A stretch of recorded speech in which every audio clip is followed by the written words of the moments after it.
ETF index mutual funds నేర్చుకుని stock మార్కెట్లో రాణించాలనుకుంటున్నారా? వెంటనే ఈ నెంబర్కి కాల్ చేయండి. Welcome to Suman TV. నేను మీ సీమ.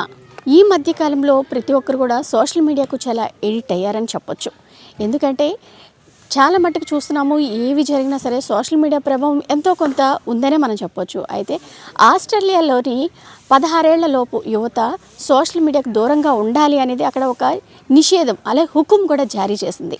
అలానే దావోస్ పర్యటనలో ఉన్న మంత్రి నారా లోకేష్ కూడా అక్కడ అంటే మన ఏపీలో కూడా అటువంటి సంస్కరణలు తీసుకొస్తాము, ఇక్కడ కూడా 16 ఏళ్ల లోపు ఎవరైతే ఉన్నారో పిల్లలు వాళ్ళు సోషల్ మీడియాకు దూరంగా ఉండేటట్టు చర్యలు చేపడతామని అయితే చెప్పారు. అయితే దీనిపై ఇక్కడ ఉన్నారు అంటే బయట మనం అడుగుదాము ఒకసారి, ఏంటంటే ఇలా దీని ప్రభావం ఏ విధంగా ఉంటుంది, నిజంగా సోషల్ మీడియాను 16 ఏళ్ళలోపు చిన్నారులు చూడకుండా ఉండేందుకు చర్యలు చేపట్టడం నిజంగా అది అభినందనీయమేనా ఏంటనేది ఇక్కడ ఉన్న వారితో మాట్లాడదాం రండి. సార్ నమస్తే సార్, మీ పేరు? నా పేరు నరేష్ అండి. సార్ మీరు ఏం చేస్తూ ఉంటారు? నాది బిజినెస్ అండి. బిజినెస్. సార్ ఇలాగా అంటే మంత్రి నారా లోకేష్ ఇటువంటి 16 ఏళ్ల లోపు పిల్లలకి సోషల్ మీడియాకు దూరంగా ఉండేటట్టు నిషేధం విధిస్తామని ప్రకటించారు కదా, దానిపై మీరు ఏమంటారు? సోషల్ మీడియాకి పిల్లలకి దూరంగా ఉండడం మంచిదేనండి. ఎందుకంటే ఇప్పుడు పిల్లలందరూ కూడా స్క్రీన్ టైం చాలా ఎక్కువైపోతుంది. సో దానివల్ల వాళ్ళకి ఏంటంటే వాళ్ళ పిల్లలు ఉండాల్సింది బుక్స్తోని అండ్ స్పోర్ట్స్లోనే ఉండాలి ఫ్రీ టైంలో. బట్ దానికంటే ఎక్కువ పిల్లలు ఏంటంటే ఫోన్లో కానీ ట్యాబ్స్లో కానీ దీనికి ఎక్కువ అలవాటు అయిపోయి ఉన్నారు. దానివల్ల ఏంటంటే వాళ్ళకి హెల్త్ ఇష్యూస్ వస్తున్నాయి. రెండోది ఏంటంటే ఎడ్యుకేషన్లో కూడా ఒకప్పుడు ఉన్నంత ఇది లేదు పిల్లలకి, ఏదో బట్టి పట్టేసి చదువుకోవడం దీని వరకు అయిపోతున్నారు. సోషల్ మీడియాని పిల్లలు అండ్ పేరెంట్స్ అండ్ గవర్నమెంట్స్ ఇద్దరు కూడా పిల్లలు వాడచ్చా వాడకూడదా రెండు ఉన్నాయండి. సోషల్ మీడియా ద్వారా పిల్లలు నేర్చుకోవడానికి ఉన్నది, అలాగే పాడైపోవడం కూడా రీజన్స్ ఉన్నాయి. దీనికి ఏంటంటే ఐదర్ గవర్నమెంట్ నుంచి ఏదైనా ఒకటి పర్టికులర్ అంటే పిల్లలు పాయింట్ ఆఫ్ వ్యూలో చూసుకుంటే లైక్ 16 అన్నారు చూసారా, ఏజ్ గ్రూప్స్ బట్టి డివైడ్ చేసుకుంటే ఇంకా మంచిదండి. లైక్ చిన్నపిల్లలు లైక్ 6 years 7 years వాళ్ళు ఏ పర్టికులర్ వీడియోస్ ఎక్కువ చూస్తున్నారు, వాళ్ళు ఏం చూడగలగాలి అంటే ఏజ్ ప్రకారం ఏమన్నా ఇవ్వగలిగితే ఒక గ్రూప్ వైడ్ డివైడ్ చేసి ఏజ్ గ్రూప్స్ బట్టి ఇస్తే మంచిగా ఉంటుంది, బాగుంటుంది. అలాగే రిస్ట్రిక్టెడ్గా కొన్ని వాళ్ళకంటే కొంచెం ఉండాలన్నమాట. సో మనం లైక్ డెవలప్డ్ కంట్రీస్లో చూసుకుంటే ఇప్పుడు మన పిల్లలకి చాలామందికి ఇండివిజువల్ ఈమెయిల్ ఐడీస్ కానీ ఏమి ఉండవు. పేరెంట్స్ అండ్ గవర్నమెంట్స్ ఏంటంటే పిల్లలకు కూడా వాళ్ళ సొంత అకౌంట్స్ ఉండి వాళ్ళ సొంత అకౌంట్స్ మెయింటైన్ చేసుకొని అండ్ అందులో ఏజ్ రెస్ట్రిక్షన్స్ పెట్టుకొని వాళ్ళు ఆ మీడియా ఛానల్స్ యూజ్ చేసుకుంటే మంచిదే. సో పిల్లలకి లైక్ ఎందుకంటే సమాజంలో ఏం జరుగుతుంది అండ్ కొత్త ఎడ్యుకేషనల్ పాలసీస్ ఏం వస్తున్నాయి, లేకపోతే కొత్తగా స్పోర్ట్స్లో ఏం వస్తున్నాయి, లేకపోతే పిల్లలకి ఈవెన్ జియో పాలిటిక్స్ కానీ లేకపోతే నేషనల్ పాలిటిక్స్ కానీ స్టేట్ పాలిటిక్స్లో కానీ ఏమవుతున్నాయి, ఇండస్ట్రియల్ గ్రోత్స్ ఏమొస్తున్నాయి. సో ఇవన్నీ ఈ చిన్నప్పటి నుంచి నేర్చుకుంటే పిల్లలకి గ్రోత్ పరంగా చాలా మంచిది. సో అది వాళ్ళు నేర్చుకోవడానికి ఏంటంటే సోషల్ మీడియా నుంచి కొంచెం డైవర్ట్ అవ్వడానికి ఇలాంటివి కొంచెం వాళ్ళ ఏజ్ ప్రకారం కొంచెం ఇంట్రెస్ట్గా చూపించే ఛానల్స్ ఏవైతే ఉంటాయో వాటికంటే వాళ్ళని ఒక లిమిట్ చేస్తే చాలా మంచిగా పిల్లలకి హెల్ప్ అవుతుంది అండ్ లాంగ్ టర్మ్ చాలా మంచిదండి పిల్లలకి. బట్ ఏంటంటే రిస్ట్రిక్షన్ లేకుండా ఇష్టం వచ్చినట్టు వాడతాం అంటే మాత్రం డెఫినెట్గా బ్యాన్ చేయడం అయితే చాలా మంచిది. సోషల్ మీడియాలో 16 సంవత్సరాల లోపు ఉన్న పిల్లలు సోషల్ మీడియాను ఉపయోగించుకోకూడదని ఆస్ట్రేలియా చట్టం చేయడం చాలా అభినందనీయం. అలాగే మన ఆంధ్రప్రదేశ్ విద్యాశాఖ మంత్రి నారా లోకేష్ గారు ఆంధ్రప్రదేశ్లో కూడా ఆ చట్టాన్ని అమలు చేస్తామనడం పట్ల కూడా ఆయనకి ధన్యవాదాలు తెలియజేస్తున్నాను.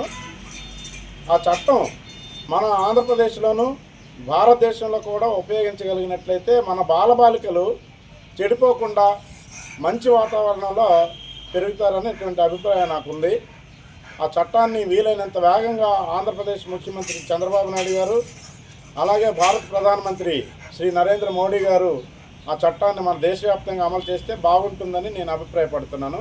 ఈ చట్టం చాలా ఉపయోగకరమైనటువంటి ఇది చాలా మంచి నిర్ణయం అండి.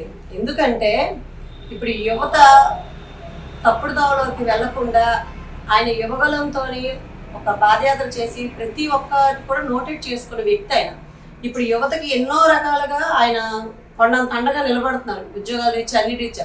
ఆయన ఒక బాధ్యతగా యువత కూడా చెడిపోతుంది, 16 సంవత్సరాల లోపు పిల్లలకి ఫోన్లు వాడుతున్నారు నిజమే, కానీ అది దేనికి మంచిగా వాడుకుంటే పర్లేదు, లేకపోతే అది పెడతామని పట్టేసి తప్పుడు మార్గాల్లోనే యువత చాలా వరకు వెళ్ళిపోతున్నారు. 16 సంవత్సరాల లోపల పుట్టిన పిల్లలు కూడా ఫోన్లు ఇస్తే కానీ భోజనాలు చేయని పరిస్థితి చేస్తున్నారు. మనమే చెడగొడుతున్నాం. యాజ్ అ పేరెంట్గా కూడా పేరెంట్స్ కూడా చాలా వరకు తెలుసుకోవాలి. ఇంత మంచి నిర్ణయాన్ని ఆయన తెలుసుకొని యువతని చాలా మంచి తోరలో నడిపించడం కోసం ఆయన వంతు కృషి చాలా చేస్తున్నారు. ఈ రోజు ఈ దావోస్లోని జరిగిన మీటింగ్లోనే ఆయన ఆంధ్రప్రదేశ్లో కూడా ఇంప్లిమెంట్ చేస్తే చాలా మంచి రిజల్ట్ వస్తుందండి. ఎందుకంటే ప్రతి ఒక్క పిల్లల దగ్గర నుంచి పెద్దల వరకు అందరూ ఫోన్కి ఎడిట్ అవుతారు. కానీ చిన్నపిల్లలు ఏంటంటే దాన్ని మిస్లీడ్ చేయకుండా చూసుకోవాలి. వాళ్ళు చదువు వరకు ఎడ్యుకేషన్ వరకు పనికొచ్చే వరంగా మీడియాలోనే కాదు, సెల్లో కాదు, ప్రతి ఒక్క దాంట్లో వచ్చినవి వాళ్ళు వాళ్ళ వ్యక్తిపరంగా వాళ్ళ ఎదుగుదలకి ఉపయోగిస్తే పర్లేదు తప్పితే కొంతమంది, అందరినీ అనకూడదు, కొంతమంది పెడద్రోవను పడుతున్నారు, దాన్ని మిస్లీడ్ చేసుకున్నారు. అలాంటివి ఉండకూడదు. కాబట్టి యువత కంప్లీట్గా తన చదువు తన భవిష్యత్తు మీద దృష్టి సారించాలంటే కొంత సోషల్ మీడియాలో వచ్చే కొన్ని విధానాలకు వాళ్ళు దూరంగా ఉండి వాళ్ళ చదువు వరకు మాత్రమే ఈ టెక్నాలజీని వాడుకుంటే బాగుంటుంది. దాన్ని ఆయన మన దాంట్లో ఇంప్లిమెంట్ చేస్తే చాలా మంచి నిర్ణయం అని మేమైతే చెప్తున్నాం. దీనిలో ఆయన అయితే అప్రిషియేట్ చేయడం కూడా జరుగుతుంది. చాలా మంచి నిర్ణయం తీసుకొని మన దాంట్లో అమలు అయితే ఇంతకన్నా సంతోషించడానికి ఏం లేదు. మీ పేరు? బిందు అండి. ఏం చేస్తూ ఉంటారు మీరు? నేను హౌస్ వైఫ్. మేడం, అంటే ఈ దావోస్ పర్యటనలో మంత్రి నారా లోకేష్ గారు 16 ఏళ్ల లోపు పిల్లలు సోషల్ మీడియాకు దూరంగా ఉండేందుకు ఇక్కడ కూడా సంస్కరణలు తీసుకొస్తున్నాము అనేసి అయితే ప్రకటించారు. ఎందుకంటే ఆస్ట్రేలియాలో కూడా అది ప్రకటించారు, సోషల్ మీడియాకి 16 ఏళ్ల లోపు పిల్లలు దూరంగా ఉండి అక్కడ నిషేధం విధించారు. అలాంటి సంస్కరణలే మన ఏపీలో కూడా తీసుకొస్తామని చెప్పారు. దీనిపై మీరు ఏమంటారు? అని చెప్పింది చాలా కరెక్ట్ అండి. ఎందుకంటే ఈరోజు ఉదయం నుంచి రాత్రి వరకు ఫోన్ ఓపెన్ చేసి చూస్తే బిలో 16 వాళ్ళు చాలామంది ఉన్నారు. మనమే తిట్టుకుంటూ ఉంటాం, అరే ఏంట్రా ఈ కంటెంట్, అసలు యూజ్లెస్ కంటెంట్ అనమాట. సో ఆయన చెప్పింది అయితే నేను అగ్రీ చేస్తాను. దానికోసం చాలా చాలా ఇన్స్ట్రక్షన్సే తీసుకోవాలి. ఎందుకంటే బిలో 16 అంటే వాళ్ళు చదువుకునే ఏజ్. ఈ కంటెంట్స్ చేయడం అంటే యూజ్లెస్ కంటెంట్ ఎక్కువైపోయింది. ఏదో చదువు కోసమో లేదంటే ఏదైనా ఫ్యూచర్ కోసం చేస్తే ఒక అర్థం, కానీ మనదంతా చూస్తున్నాం కదా డైలీ అది అసలు మాట్లాడుకోవడానికే దాని గురించి చాలా చిరాకు. సో ఆయన చెప్పినట్టు రెస్ట్రిక్ట్ చేస్తే పర్వాలేదు. అంటే మన అట్లీస్ట్ మన కంట్రీ కోసం ఏమన్నా ఎఫర్ట్ పెట్టడానికి ఛాన్స్ ఉంటుంది పిల్లలు బిలో 16. ఎందుకంటే మనం ఫోన్లోనే చూస్తున్నాం వేరే కంట్రీ వాళ్ళు లైక్ చైనా అని, జపాన్ అని, వాళ్ళు ఎంత బాగా ప్రిపేర్ అవుతున్నారు బిలో 16 చిన్న పిల్లలు వాళ్ళంతా. సో అలాగే మంది కూడా ఉంటే బాగుంటుంది అని మీరు అనుకుంటున్నారు. అంటే ఆయన అలా చెప్పడం నిజం కరెక్ట్. అది చేసి చూపించాలి కూడా, అన్నమే కాదు చేసి కూడా చూపిస్తే బాగుంటుంది. యువత చాలా మట్టుకు కూడా బాగుంటారు. ఎందుకంటే సోషల్ మీడియా ప్రభావం చాలా మట్టుకు ఉంటుంది అనేది మీ వాదన. Okay madam, thank you. చూస్తున్నారు కదా, అంటే ఇక్కడ ప్రతి ఒక్కరు కూడా నారా లోకేష్ గారు ఏదైతే డిసిషన్ తీసుకున్నారో 16 ఏళ్ల లోపు పిల్లలు ఏదైతే ఉందో సోషల్ మీడియాకు దూరంగా ఉండాలి అనేది ఇక్కడ కూడా ఏపీలో కూడా మేము ప్రకటిస్తామని నారా లోకేష్ గారు ప్రకటించడం నిజంగా అభినందనీయము. అటువంటి సంస్కరణలు తీసుకొస్తే చాలా మంచిదని అయితే ఇక్కడ స్థానికులు అయితే చెప్తున్నారు. సీమ, సుమన్ టీవీ, విజయనగరం.